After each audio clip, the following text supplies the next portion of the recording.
Hello बच्चों, welcome to my YouTube channel जो जस स्टडी। आपका हमारे चैनल पे स्वागत है। मैं हूं ज्योति गुप्ता। मैं लेकर आई हूं एनसीईआरटी कक्षा 5 की आसपास, जिसका चैप्टर है 13वां और हमारे चैप्टर का नाम है बसेरा ऊंचाई पर। तो चलिए चैप्टर अपना शुरू करते हैं। तो ये है हमारा चैप्टर बसेरा ऊंचाई पर। यहाँ एक यात्री की कहानी है। कहानी एक यात्री की, ठीक है। कहानी एक यात्री की है। ये एक यात्री की कहानी है। किसकी कहानी है? एक यात्री की कहानी है। तो वो क्या बता रहा है? वो अपनी बुलेट पे जा रहा है, ठीक है। उस पर सामान टंगा हुआ है। वो कहता है, मैं हूँ गौरव जानी और यह है लोनर, मेरी सबसे बढ़िया साथी। ये इसकी गाड़ी का नाम लोनर है। लोनर उसकी मोटरसाइकिल है। अंग्रेजी में लोनर का अर्थ होता है अकेला रहने वाला।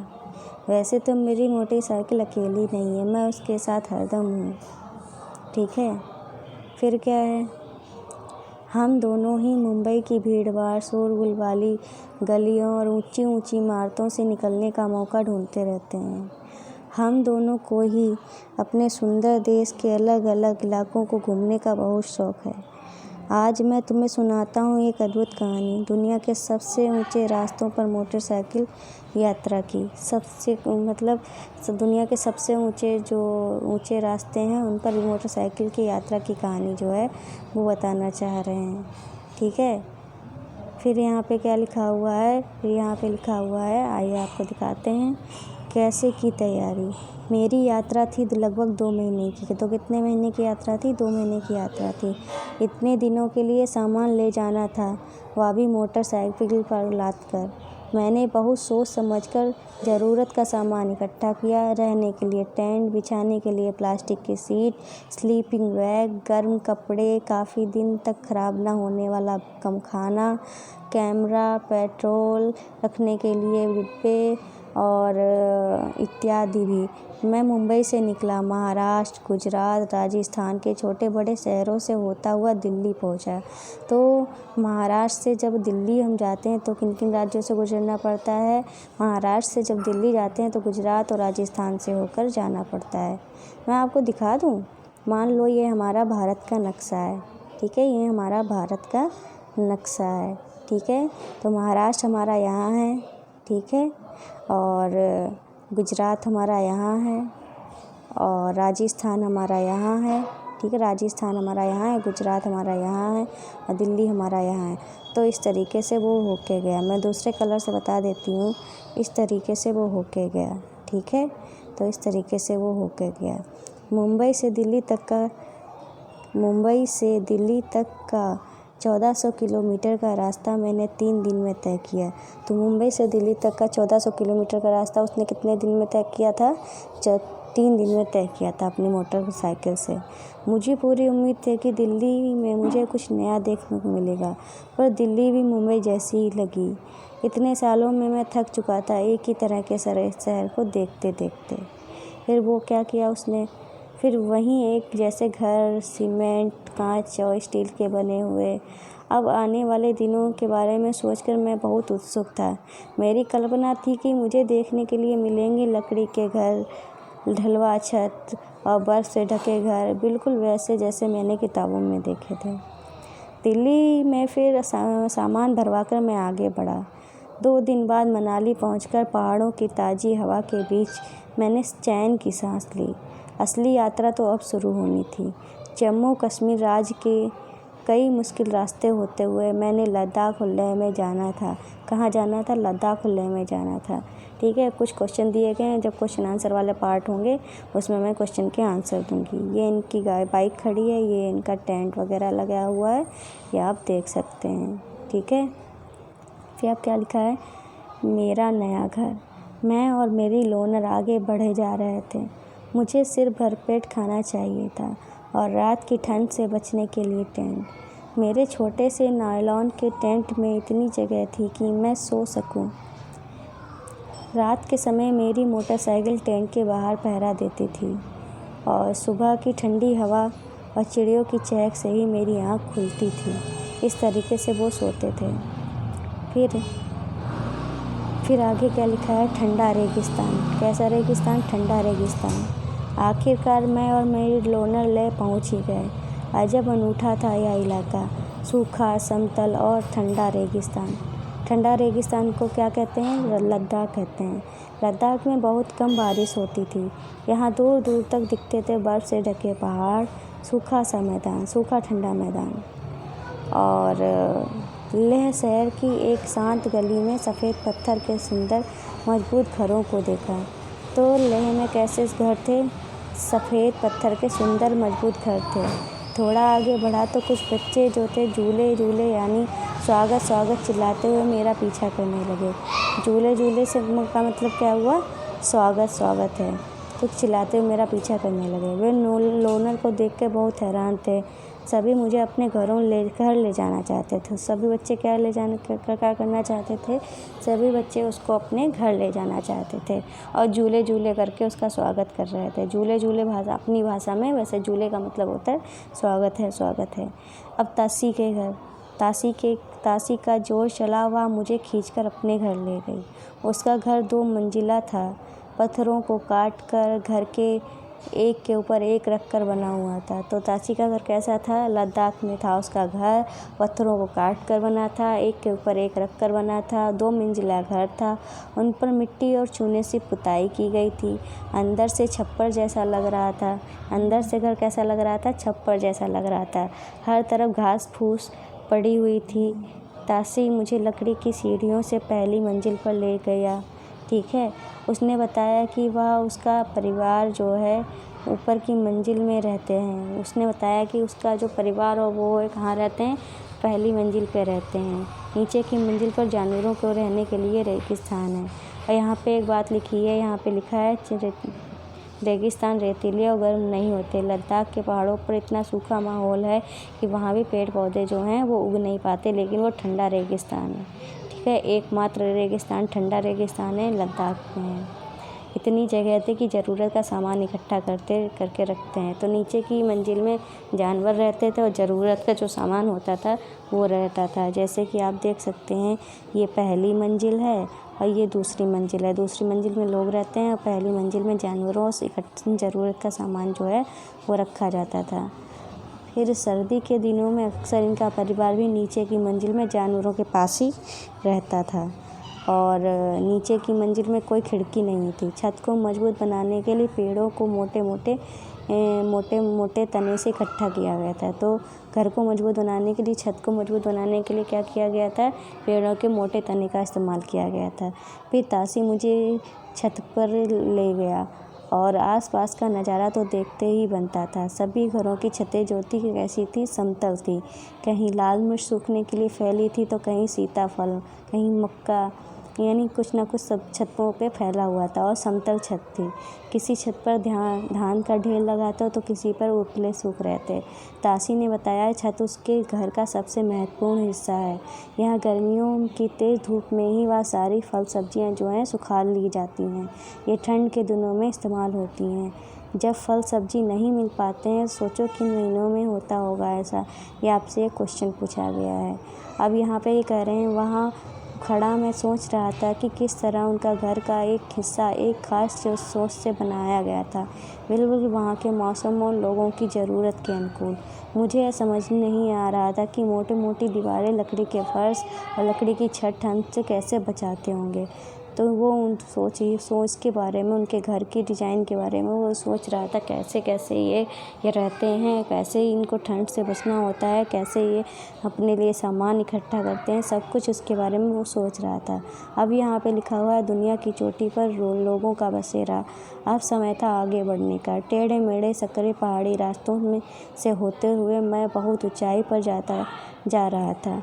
कहीं सड़क तो कहीं बड़े बड़े पत्थर थे। लोनर का चलना जो था मुश्किल से भरा था। तो कहाँ जा रहे थे? आगे वो बढ़ रहे थे। मैं चांगथंग इलाके की ओर बढ़ रहा था तो वो चांगथंग जा रहे थे। लगभग 5,000 मीटर की ऊंचाई पर बना यह मैदानी इलाका बिल्कुल सुनसान और पथरीला था। तो अब कहाँ जा रहे हैं? वो चांगथांग जा रहे हैं। लद्दाख के बाद वो चांगथांग जा रहे हैं, जो कि 5,000 मीटर की ऊंचाई पर था। इतनी ऊंचाई पर सांस लेने में भी मुश्किलें हो रही थीं। मेरे सिर में दर्द होने लगा और बहुत कमज़ोरी भी महसूस होने लगी। पर धीरे धीरे ऐसी हवा में सांस लेने की आदत सी पड़ गई। मैं कई दिन तक यहाँ मोटरसाइकिल पर घूमता रहा। ठीक है, चांगथांग में कई दिनों तक वे घूमते रहे। फिर उनको आदत भी हो गई सांस लेने की। लेकिन दूर दूर तक कोई भी दिखाई नहीं पड़ता था, ना ही कोई पेट्रोल पंप, ना ही कोई मैकेनिक। सिर्फ दूर दूर तक फैला था नीला आसमान और पहाड़ों के बीच से बहुत से तालाब। इस तरीके से दूर दूर तक इनको ये दिख रहा था, नीला आसमान दिख रहा था, पहाड़ों के बीच बहुत सारे तालाब दिख रहे थे और कोई भी पेट्रोल पंप वगैरह नहीं था। कई दिन बीत गए। मैं अकेला ही बढ़ता रहा।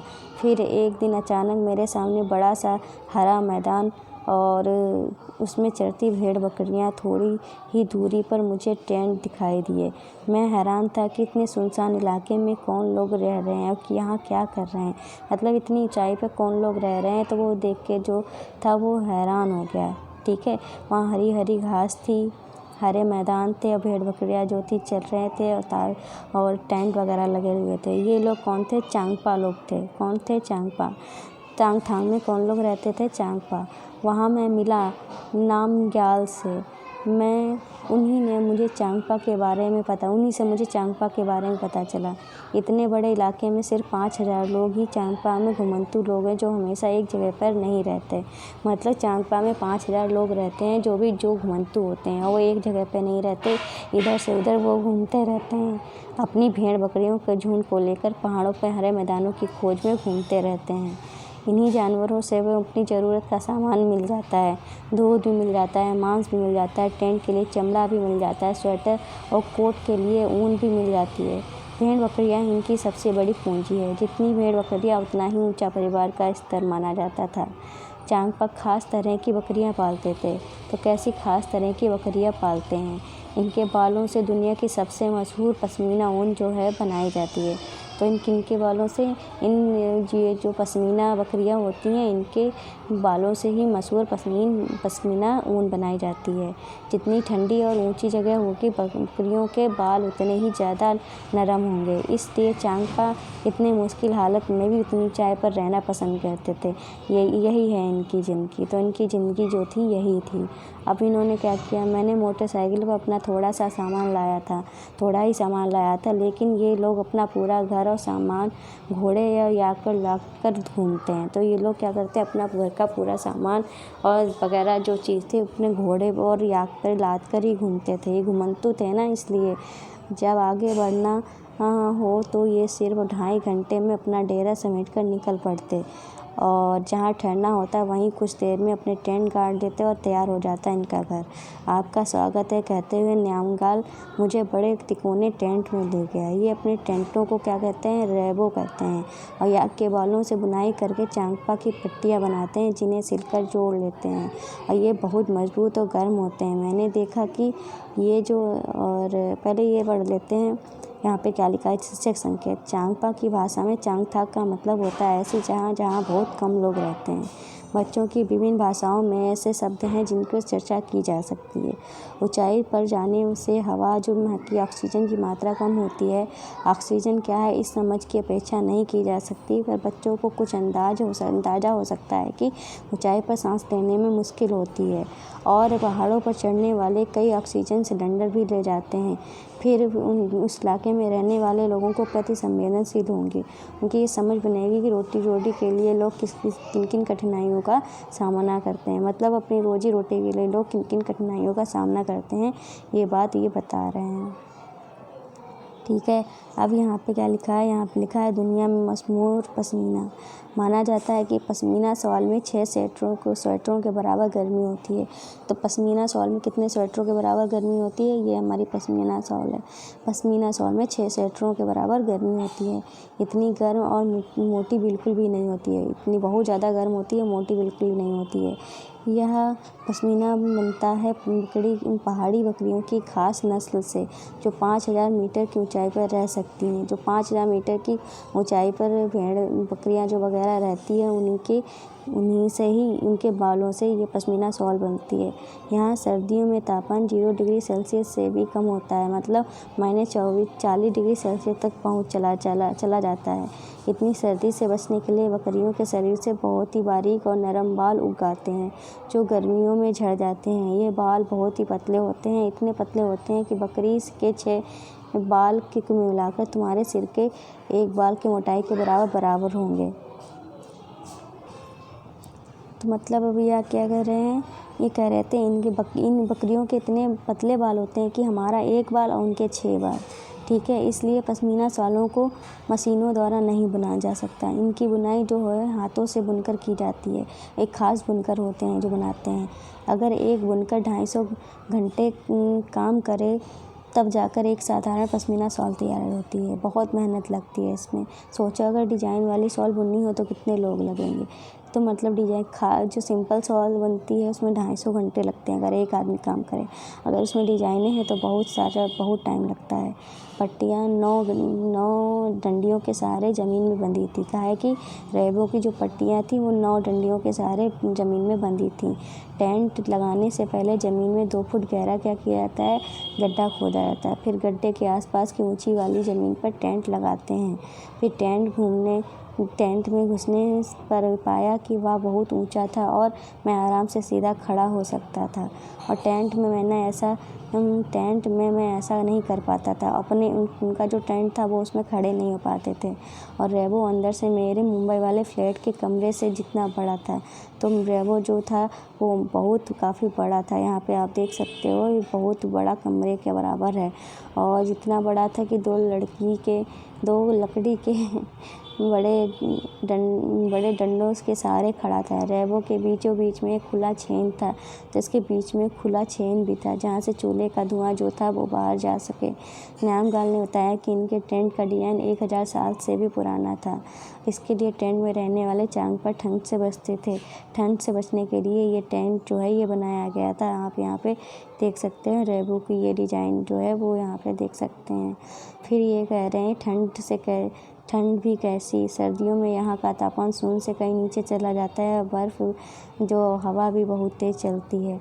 अब यहाँ पे शिक्षा संकेत दिया गया है, देखते हैं क्या दिया गया है। बच्चों ने इस बारे में चर्चा करना अच्छा होगा। अलग अलग जगहों पर कैसे अलग अलग तरह के घर होते हैं।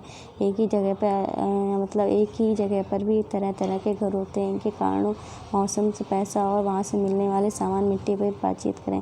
मतलब ये कह रहे हैं कि एक ही जगह पर अलग अलग तरीके के घर हो सकते हैं। अलग अलग जगह पर अलग अलग तरीके के घर हो सकते हैं। जिसके पास जैसा पैसा उसी के हिसाब से वो लोग जहाँ का मौसम, जहाँ की जलवायु जैसी होगी उसी के हिसाब से वो लोग अपना घर बनाते हैं। अब यहाँ पे क्या लिखा हुआ है, अब यहाँ पे लिखा है 1 घंटे में 70 किलोमीटर की गति।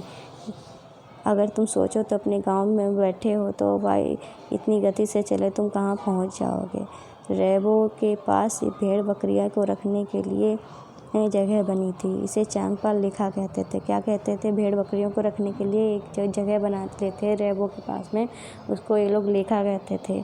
लेखा की दीवारें जो थीं पत्थरों और चट्टानों को एक दूसरे पर रखकर बनाते थे। तो लेखा की दीवारें कैसे बनाते थे, पत्थर जो वगैरह होते थे उनके ऊपर एक के ऊपर एक रख के बनाते थे। परिवार अपने जानवरों को ढूंढकर पहचान के लिए खास निशान बनाते थे। मतलब अपने झुंड के जो जानवर होते थे उनको पहचान के लिए उन पर निशान बनाते थे खास तरीके का।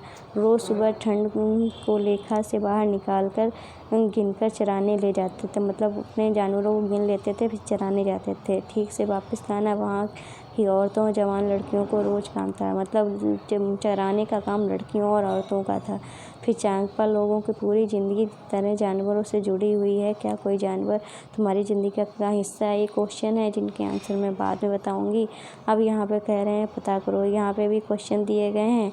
आगे चलते हैं। आगे क्या है, आगे हमारा श्रीनगर है, श्रीनगर की ओर। ठीक है, क्या है, श्रीनगर की ओर।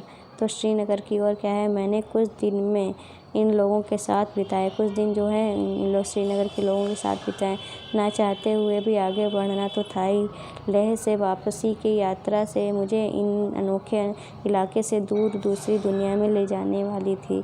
लेह से वापस आते समय मैंने श्रीनगर की ओर का रास्ता पकड़ा। कारगिल से होता हुआ फिर श्रीनगर पहुंचा। रास्ते में मैंने कई तरह के घर और अद्भुत इमारतें देखी। तो इन्होंने रास्ते में क्या देखे, कई तरह के घर देखे और अद्भुत जो इमारतें जो थी वो देखी। फिर कुछ दिन मैं श्रीनगर में रहा। वहाँ के अलग अलग घरों को देखकर मैं हैरान था और उन घरों ने मेरा ही दिल जीत लिया। कोई पहाड़ पर तो कोई पानी पर, कोई तरह तरह के घरों में जो हैं वो रह रहे थे। जैसे कि मैं कुछ लोग बोट में रहते थे और उन घरों में कई फ़ोटो खींचे और तुम भी देखो, ये इन्होंने फ़ोटो खींचे हुए हैं। अपने सफ़र की शुरुआत पर निकलने से पहले मैं कभी सोचा ना था कि एक ही राज्य में मुझे इतने तरह के घर और तरह तरह के रहन सहन के तरीके जो हैं मुझे देखने को मिलेंगे। लेह एक अद्भुत अनुभव था कि दुनिया की चोटी पर रहने का, और श्रीनगर में अनुभव था पानी पर रहने का। तो लेह लद्दाख में रहने का अनुभव उन्हें किसका हुआ, दुनिया की चोटी पर रहने का। श्रीनगर में अनुभव किसका हुआ, पानी पर रहने का अनुभव हुआ। इन इलाकों में घर भी ऐसे ख़ास थे कि वहाँ के मौसम के अनुकूल थे। तो जो वहाँ के घर जो थे मौसम के अनुकूल बनाए गए थे। यात्री जो है डल झील में ये शिकारे पर घूमने जाते थे, तो ये शिकारे बने हुए क्या हैं, इनको हम शिकारे कहते हैं। इन नाव को क्या कहते हैं, शिकारे कहते हैं। अब यहाँ पे लिखा है वापसी का समय। फिर आगे बढ़ने का समय आ गया। इस बार जम्मू शहर से होते हुए जाना था। फिर वैसे ही घर दिखे जिन्हें देखकर मैं बड़ा हुआ था। वही सीमेंट, ईंट, कांच और स्टील। इस बारे में कोई दो राय नहीं थी कि ये मजबूत और टिकाऊ है, पर उन घरों में वैसी